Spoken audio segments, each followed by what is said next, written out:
was invited sa C4, nagbalik ako ng konti sa history na tayo ay sinakop ng Kastila for 333 years. At nung tiningnan ko yung kasaysayan na ito, I can see that there are still a lot of things, maraming bagay pa ang makikita nating aninag ng pagkaalipin sa atin ng Kastila. Marami tayong mga salita na galing sa Kastila. Yung mga pangalan natin, karamihan ay galing sa Kastila. Yung mga apelido natin, karamihan ay galing sa mga Kastila. Yung mga salita natin, kahit nga yung ating pong linggo, Lunes, Martes, Merkules, Kastila yan. Enero, Pebrero, Kastila yan. Yung ating mesa, halos lahat ng mga salita natin nag-originate sa Kastila. Imagine yun, 333 taon lamang, pero yung kaugalian ito ay napakahirap tanggalin sa mga Pilipino. Imagine nyo ito, 2,000 taon. Mahigit. Dito na sila tumanda sa mga kaugalian ito. Kaya kahit imagine nyo na kahit ang mga mananampal ng Hudyong ito, hindi naging ganun kadali sa kanila na alisin yung ganung kaisipan. Kaya naman, ang mapapansin natin dito, noong makarating sa mga mananampalataya sa Judea, ang balita na tumanggap ng salita ng Diyos, ang mga hintil, hindi tuwa ang una nilang reaksyon. Hindi kagalakan ang una nilang reaksyon. Sa halip, ang kanilang unang ginawa ay pumuna. Naging kritiko sila ni Pedro. Kanilang pinuna ang ginawa ni Pedro. Kaya sabi ng verse 3, nakisalamuha ka sa mga taong hindi tuli at kumain kang kasalo nila. Imagine niyo po yung tono ng kanilang pananalita. Hindi po ito malumanay. Hindi po ito parang nagsasuggest. Itong tonong ito ay tonong may pagkadismaya. May tono ng paninisi. May tono ng pagkainis. Now, hindi naman nila itinanggi na tumanggap din ng salita ng Diyos ang mga hintil. Yan ang binanggit ng verse 1 at verse 2. Pero ang naging problema, si Pedro na isang apostol na Hudyo, sa kanilang pananaw ay sumuway sa kanilang nakasanayang hangganan. Merong boundary lamang. Merong hangganan. Si Pedro ay sumuway sa kanilang tradisyon. Si Pedro ay sumuway sa kanilang nakaugalian.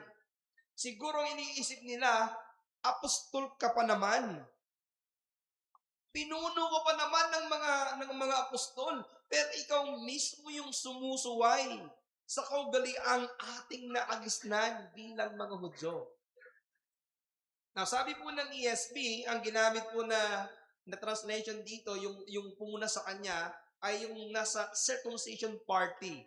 Okay, para party list lamang ano.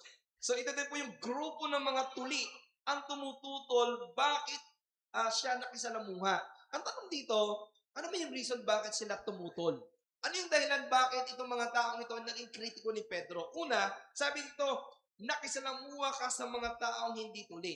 Now, for us to understand, sa kultura at relihiyong konteksto ng mga Hudyo, ang mga hindi tuli ay tumutukoy sa mga hintil na hindi sakop ng tipan ng Diyos kay Abraham. Para sa maraming mga Hudyo, ang pakikihalubilo o pakikipagkaibigan sa mga hintil ay itinuturing na marumi o ipinagbabawal. Kaya ang mga salitang ito ay nagpapakita ng isang konserbatibong pananaw ng mga Hudyo sa Jerusalem sa pagkakaroon ng ugnayan sa labas ng kanilang lahi at ng kanilang batas. Alam nyo, sinisikap kong mahanap ako ng magandang paraan para maintindihan nyo ito, pero tingin ko sa atin bilang mga Pilipino, wala tayong masyadong ganitong karanasan. Pero habang binabasa ko yung kasaysayan ng Amerika at sa ilang mga napanood ko, napakatindi ng kanilang separation din ng mga puti at ng mga itim. There was a time, meron ako na panood na isang documentary patungkol doon sa isang nagtatrabaho sa isang opisina at nagtataka yung kanyang boss kung bakit itong kanyang empleyado na ito kapag nag-CR ay inaabot ng 30 minutes bago makabalik. So, lagi siya nagtataka Hanggang one time ay kanyang kinompronta itong empleyado ito at ang tanong niya, what makes you, bakit ganun kakatagal mag-CR? Alam niyo, sumagot po yung empleyado ito sapagkat sabi niya, kumbaga lumabas yung kanyang galit sapagkat sabi niya, paano hindi ako aabuti ng 30 minutes? Kailangan kong maglakbay ng 15 minutes para makahanap CR. Dahil wala akong makitang CR para sa akin. Dahil yung lugar na yon ay lugar ng mga puti. Noong mga panahon na ito, meron pong colored CR and white CR. Yung white para sa mga Amerikano at yung colored para sa ibang. Ay nagkataon po doon sa kanilang opisina na iyon ay wala pong CR para sa mga colored. Kaya kailangan niyang maglakbay ng 15 minutes para makahanap ng mga ng CR para lang siya ay makapag-toilet. At doon po nagalit yung kanyang boss at ang ginawa niya ay hinampas niya yung lahat ng nakasign na ito is white CR. Eh ano nyo, kapag inaral natin yung ganung kalagay, doon yung maintindihan na napakalayo. Hindi sila pwedeng kumain na magkasama, yung puti. Kapag sila sasakay sa train, may upuan na para sa itim, may upuan na para sa puti. Sa ating mga Pilipino, hindi naranasan yan. Pero alam nyo, imagine nyo, ganito ang kalagayan ng mga Hudyo at mga Hintil nung panahon na yon. Yung magsama lamang sila sa pagkain ay hindi maaari. Kaya ang sinabi nila, at kumain kang kasalo nila. Sa mga Hudyo, ang pagkain kasama ng isang taong hindi sumusunod sa batas ay paglapag sa banal na paghihiwalay na itinakda ng Diyos sa lumang tipan. Nagiging marumi ang isang Hudyo na kumakain na kasama ng mga Hintil. Ang ibig sabihin niyan, kailangan mo pa ma-purify. Malimit ay 7 araw ka muna na hindi makikisama sa iyong kasama sa bahay.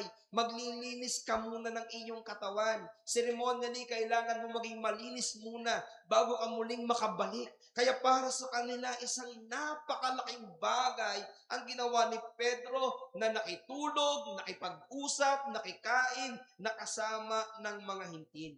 Kaya ang pagiging kritiko nila kay Pedro ay hindi lamang tungkol sa pagkain, kundi para sa kanila ito'y paglabag sa batas ng pagiging banal ayon sa kanilang paniniwala. Ibig sabihin, kahit hindi ka pa nakakagawa talaga ng kasalanan, dapat na ikaw sumamat na kikain sa mga Hintil, nagkakasala ka na. So ano niyo mga batid, ang pag-uusig na ito kay Pedro ay isang typical na reaksyon ng mga taong nabubuhay pa sa relihiyong tradisyon na hindi agad naintindihan ng plano ng Diyos. Ito'y dahil ang paniniwala nila para maligtas ang isang Hintil, kailangan muna niyang magpatuloy na gaya ng mga Hudyo at sundin ang kautusan ng mga Hudyo para maging tunay ang kanyang kaligtasan. Gaya ng sinabi ko sa inyo noon, isang banyagang bagay para sa mga Hudyo ang makakita na ang isang Hintil ay maliligtas na hindi muna dumadaan sa proseso ng pagiging proselyte Jew.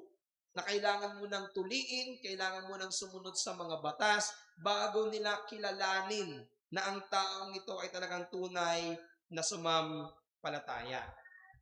So anong mapaalaala sa atin dito mga kapatid? May panganib kapag inunan natin ang tradisyon kaysa malinaw na pagkilos ng Diyos. May mga tradisyon ng iglesia na mabuti naman.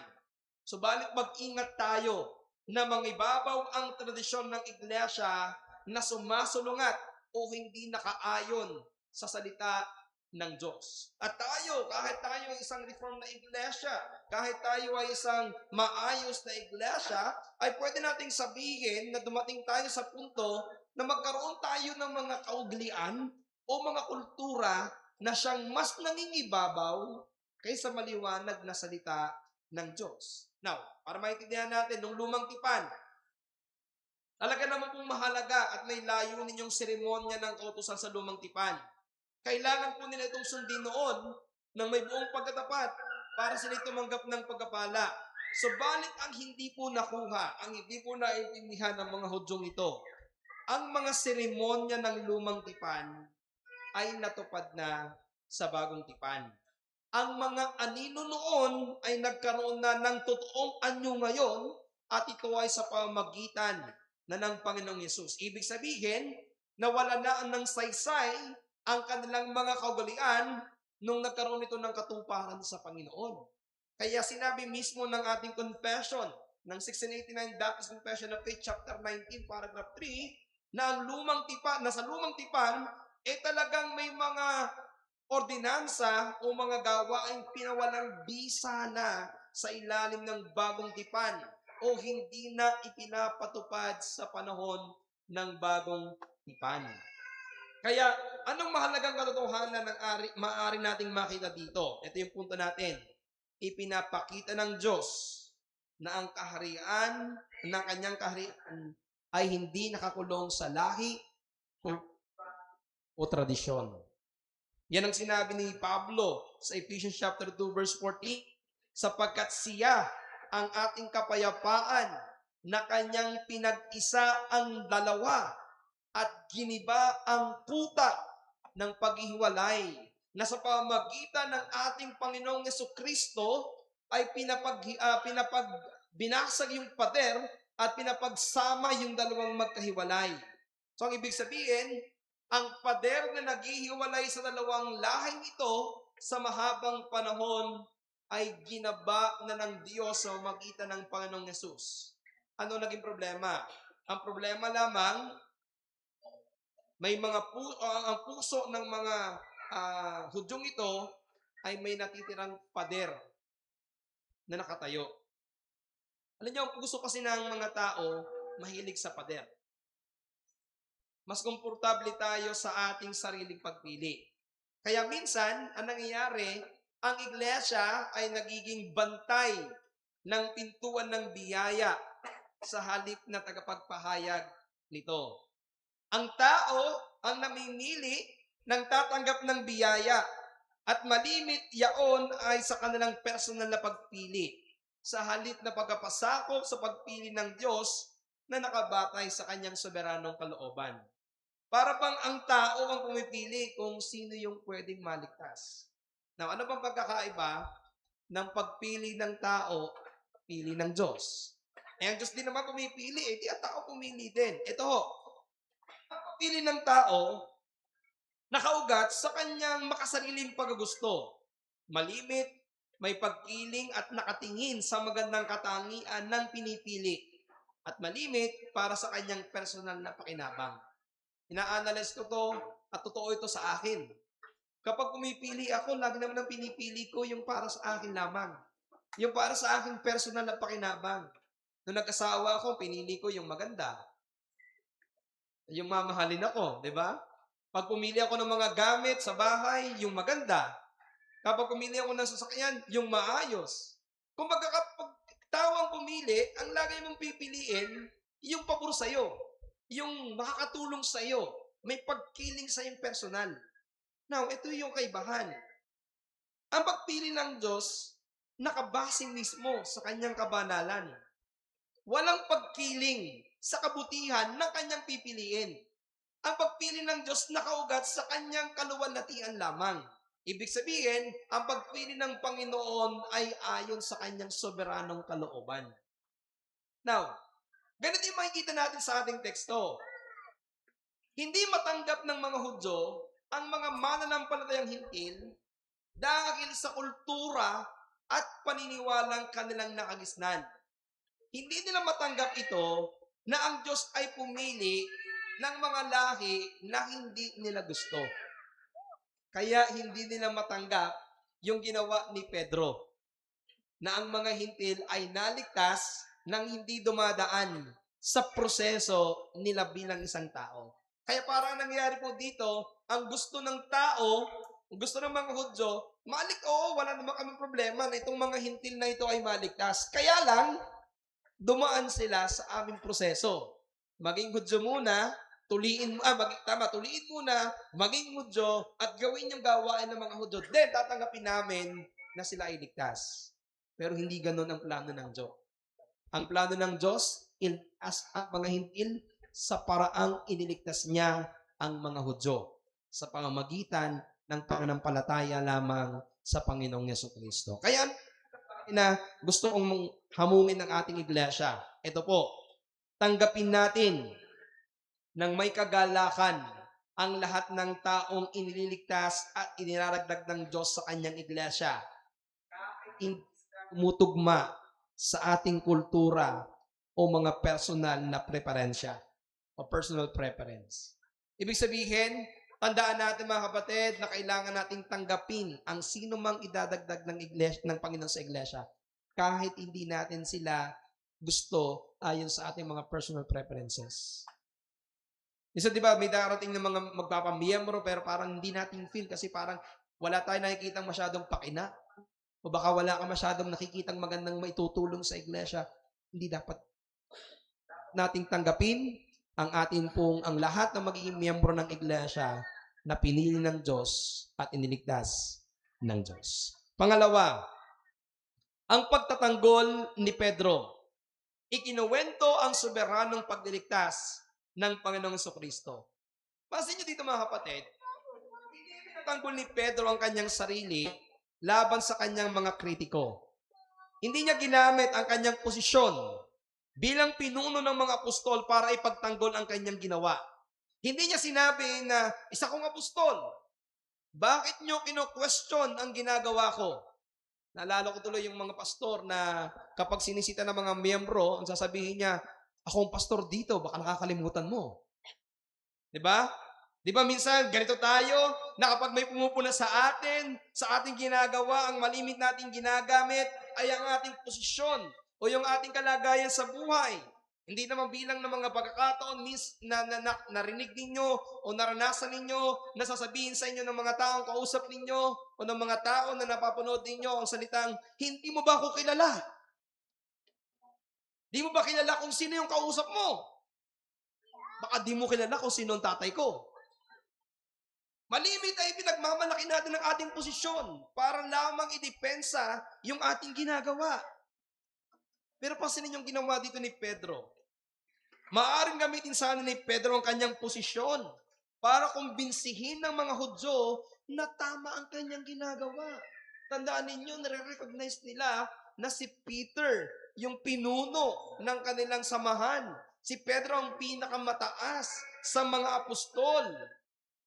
Subalit, ang mas tama at magandang bagay na ginawa ni Pedro, sa halip na ipagtanggol ng kanyang sarili, isinalaysay na lamang ni Pedro ang makapangyarihang ginawa ng Diyos. Anong ginawa ni Pedro?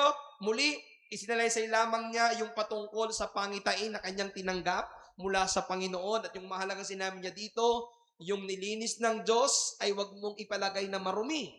Pagkatapos kinuwento niya yung pangitain ni Cornelio na kung saan mismo ang anghel ng Panginoon ang nagpapunta ang kumausap kay Cornelio para ipasundo itong si Pedro.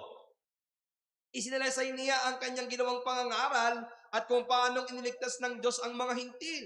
Kung niyo naalala sa huling mensahe natin, ito yung desire siguro ng mga pastor na nangangaral, hindi pa natatapos ang kanyang preaching. Tumugon na yung mga nakikinig, naligtas na. At pagkatapos nito, nakita niya yung katunayan na tumanggap ng banal na Espiritu ang mga hintil sapagkat naranasan din nila yung naranasan ng mga Hudyo nung panahon ng Pentecostes. Merong visible sign na talagang tumanggap sila ng Ebanghelyo sapagkat yung pagbaba ng banal na Espiritu sa mga hintil ay kagaya ng pagbaba ng banal na Espiritu sa mga Hudyo.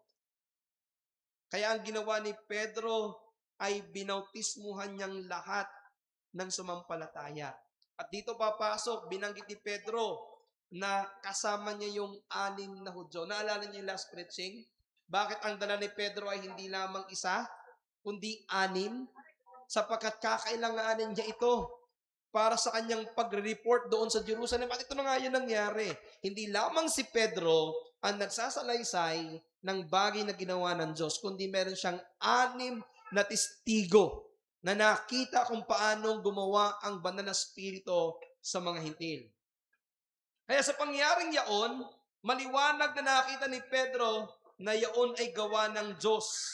Kaya ang nasabi na lamang ni Pedro sa verse 17, sino ako upang mahadlangan ko ang Diyos?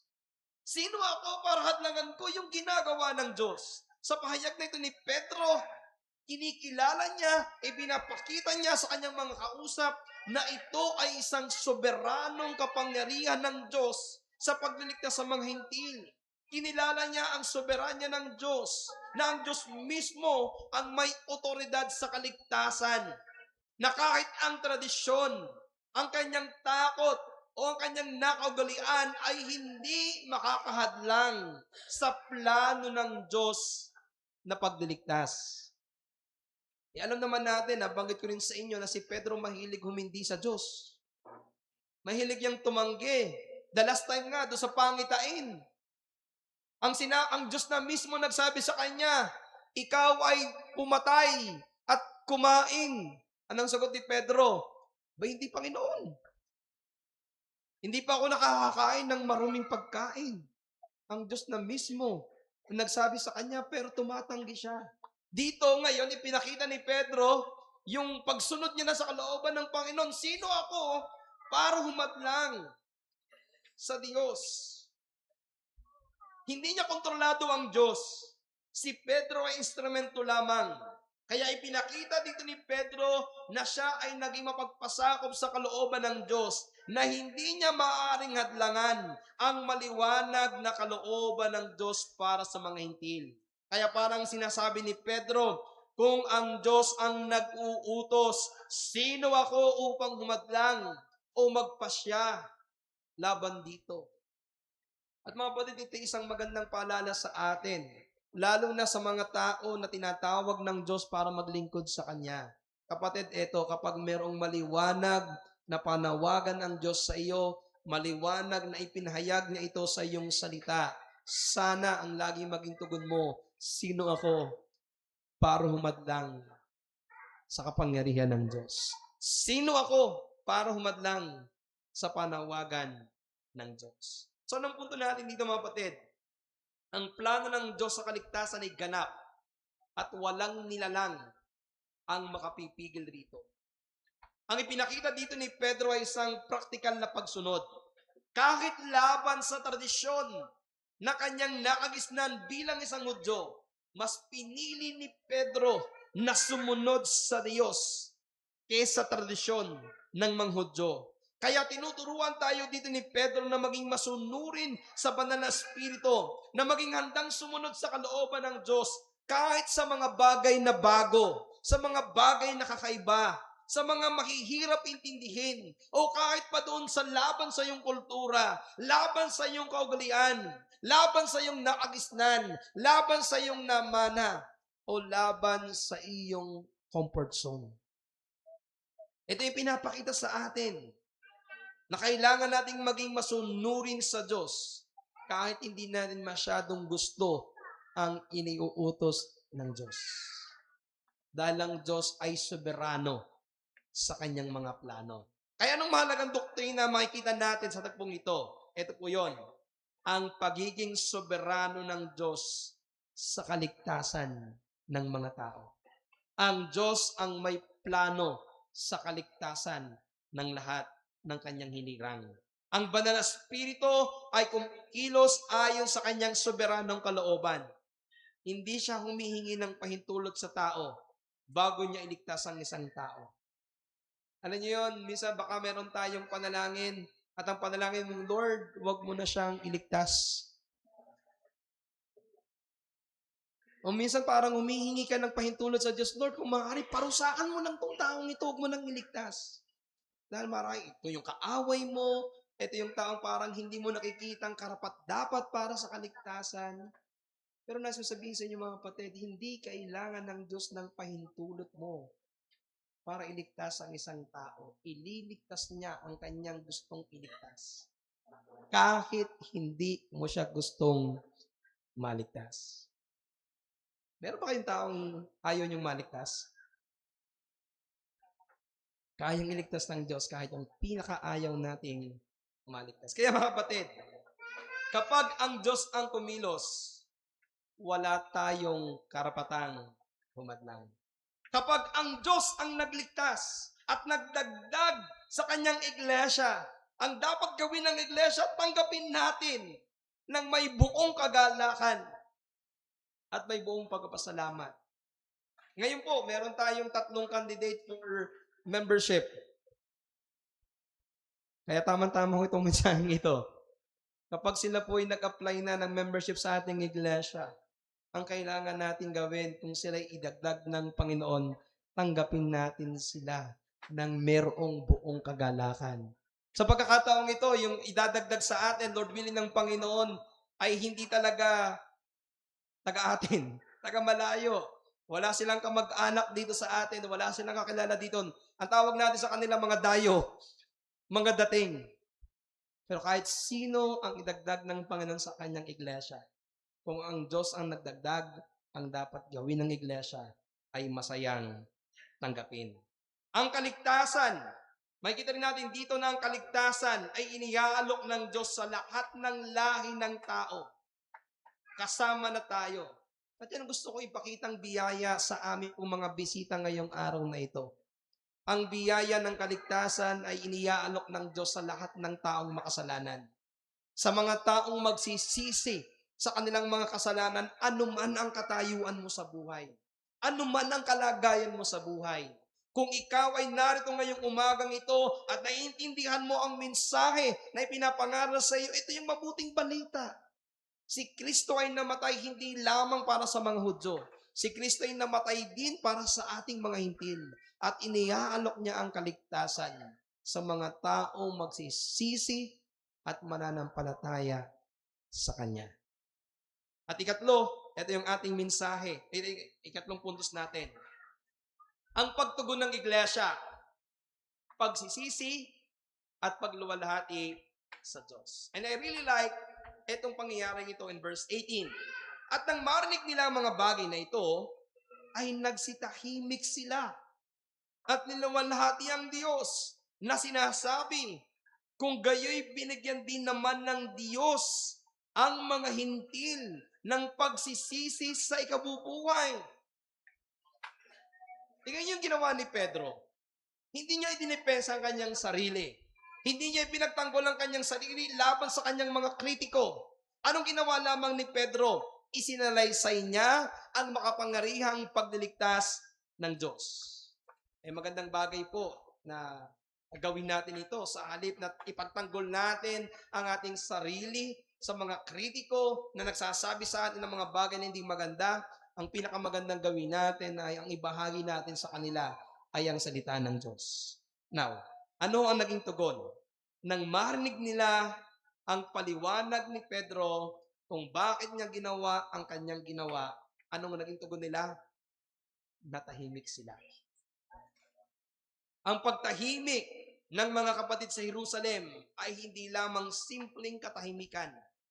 Ito ay tanda ng pagkilala at pagtunawa.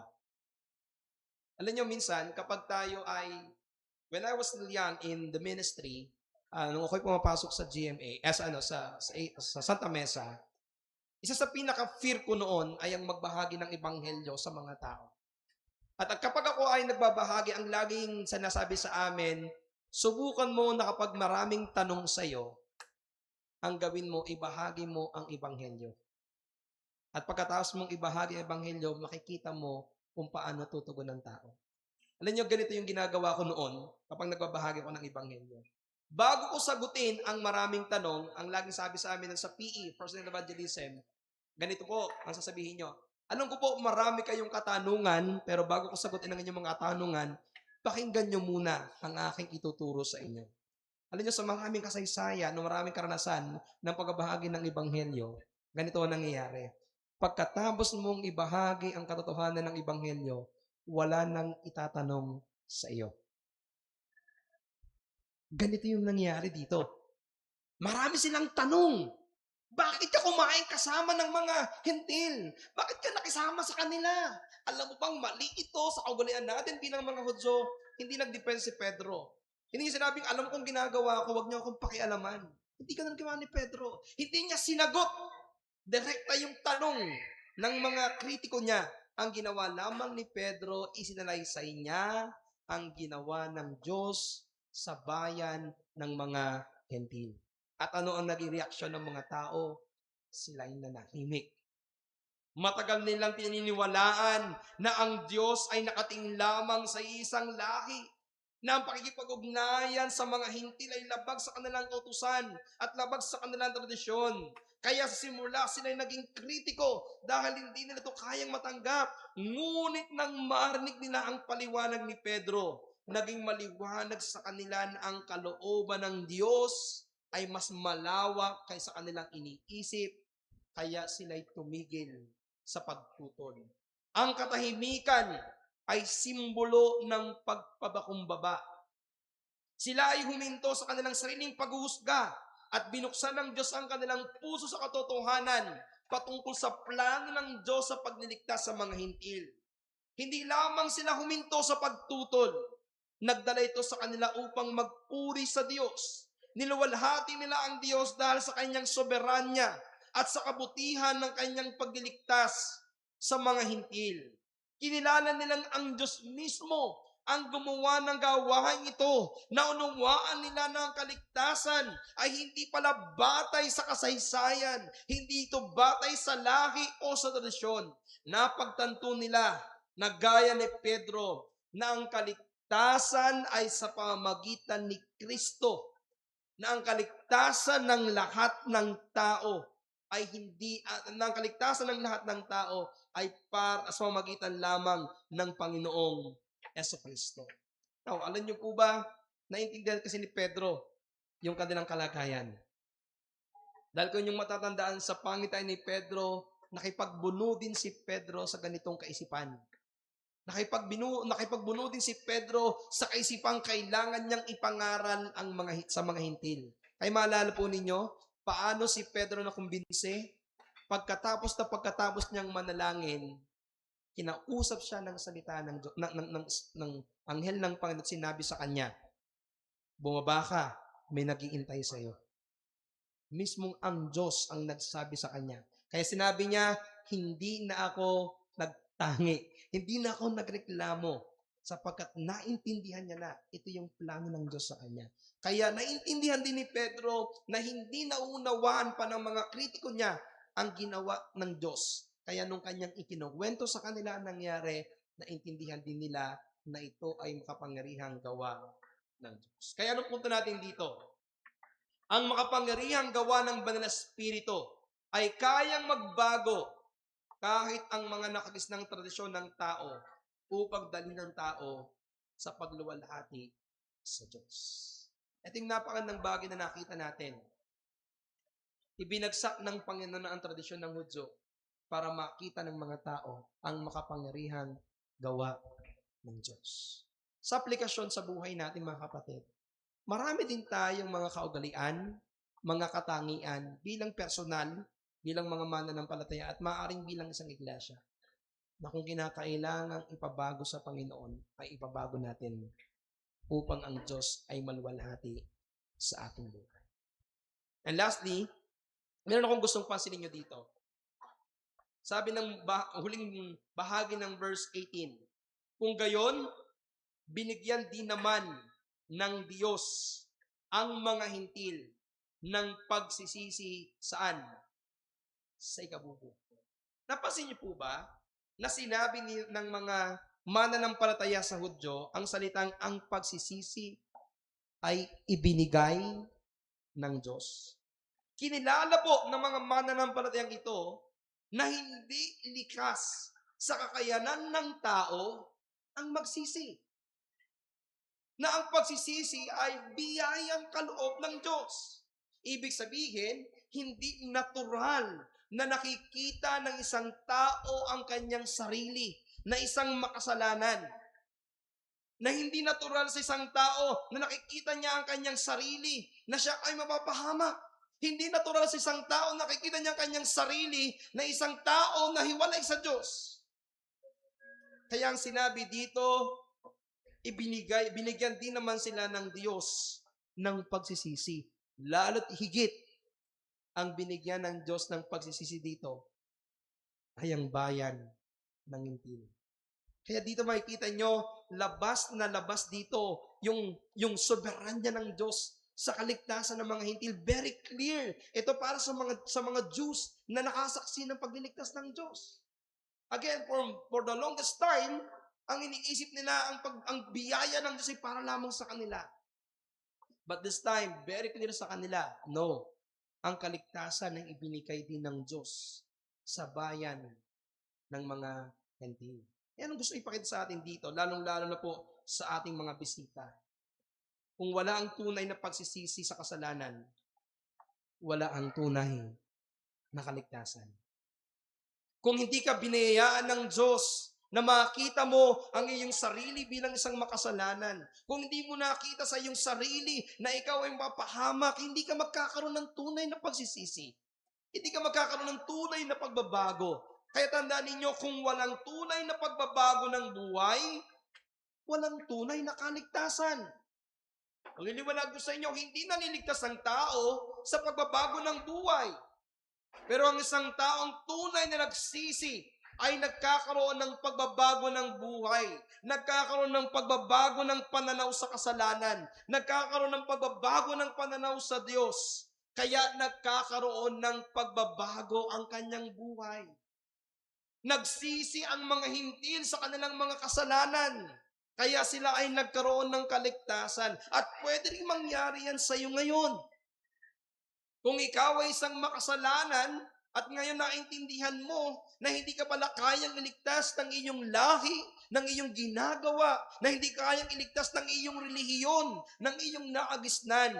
Kung ngayong umagang ito, ikaw ay magsisisi. Ikaw ay tatalikod at mananampalataya ka kay Jesucristo. Ang pangako ng Diyos sa iyo kapatawaran at bibigyan kanya ng buhay na walang hanggan. Kaya pagsisisi ay napakahalaga para sa kaligtasan ng isang makasalanan. Sa ganitong paraan, nakita natin dito nagsisi ang iglesia ng Jerusalem sa kanilang mga kasalanan ng pagtanggi. Sa kanilang kasalanan ng pagiging mataas na tingin sa kanilang sarili. Pero ito ay hindi pagsisisi para sa kaligtasan, kundi pagsisisi para sa kabanalan. Ulitin ko sa inyo, ang makasalanan kailangan magsisi sa kanyang mga kasalanan para magkaroon ng kaligtasan. Pero ang mga mananampalataya, maging iglesia, ay nagsisisi sa kanyang nagawang kasalanan, hindi para muling maligtas. Dahil ang kaligtasan ay minsan at magpakailan pa man na ginawa na ni Kristo. Nagsisisi ang mga mananampalataya at maging ang iglesia para sa kabanalan.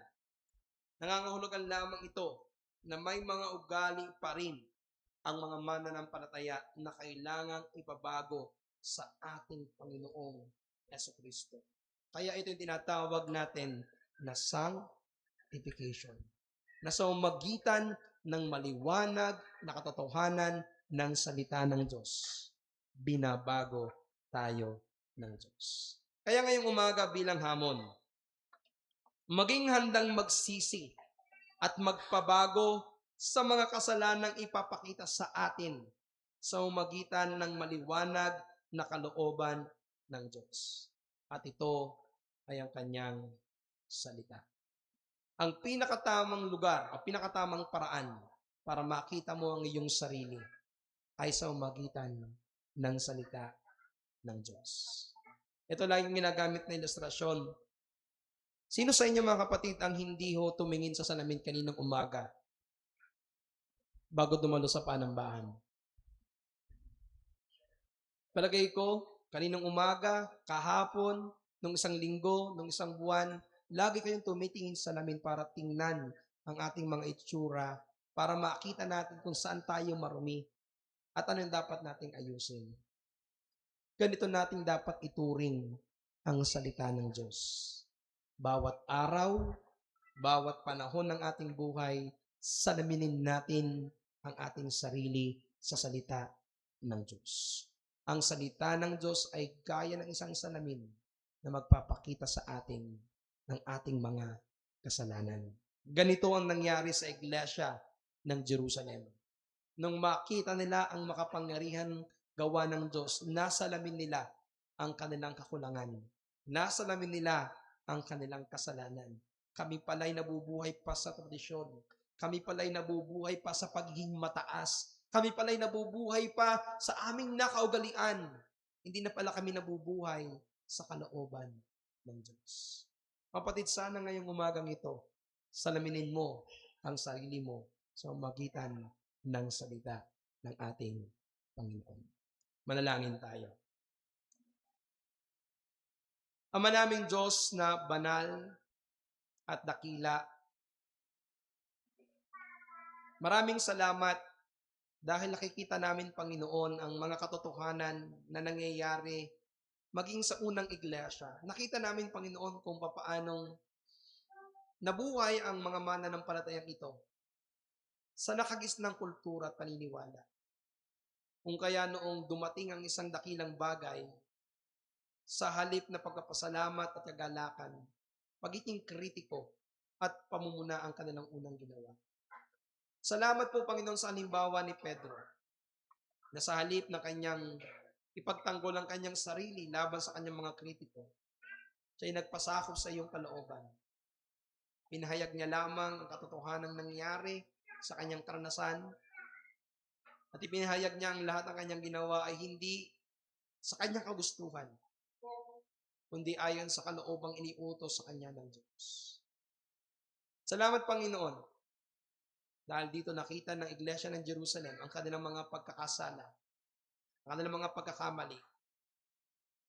Sila ay natahimik, nagsisi, at nagpuri sa iyo. Panginoon, ngayong umaga,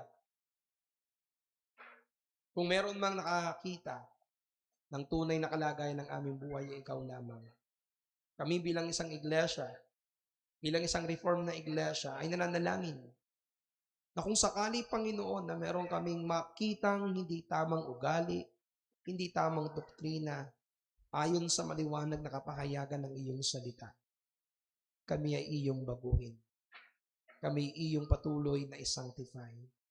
At Panginoon, turuan niyo rin kami na kapag mayroong idinaragdag na bagong miyembro sa aming iglesia, kahit na minsan sila ay hindi ayon sa aming mga preferences, sa aming mga hinahanap na katangian, kami dapat magalak sapagkat ikaw ang nagligtas at nagdagdag sa kanila. At Panginoon, sa aming mga personal na buhay, tulungan niyo kami, Panginoon, sa umagitan ng iyong salita bilang salamin sa aming buhay pananampalataya, na sa bawat panahon na kami nagbabasa ng iyong salita, kumprontahin kami ng katotohanan, baguhin kami ng iyong mga salita. Kasangkapanin niyo, Panginoon, ang pangangaral, ang aming mga personal na devotion, ang aming mga family worship, para kami ipabanalin pa, upang kami makapagbigay sa iyo ng kaluwalhatian. Habang tayong lahat ay nakapikit at nakayuko, sa aming mga bisita, maliwanag ang mensahe na ang kaligtasan ay sa umagitan ng pagsisisi at pananampalataya kay Kristo. Nawang ngayong umagang ito, huwag mong hayaan na matapos ang araw na ito na wala kang ginagawang paglapit kay Kristo. Mula sa iyong inuupuan, lumapit ka kay Jesus at magsisi sa iyong mga kasalanan. At sa ating mga kapatid na nandito ngayon, may we reflect sa katotohanan ng ating napakinggan na kahit tayo ay Kristiyano na, kailangan pa rin nating magbago ayon sa katotohanan ng salita ng Diyos. Magkaroon po tayo ng ilang sandali ng katahimikan as we respond sa mensaheng ating pong napakinggan.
Manamin Diyos, sa araw na ito, binubuksan namin ang aming pong puso at isipan para po sa inyo upang kami ay inyong baguhin, upang kami ay inyong pabanalin ayon sa katotohanan ng iyong mga salita.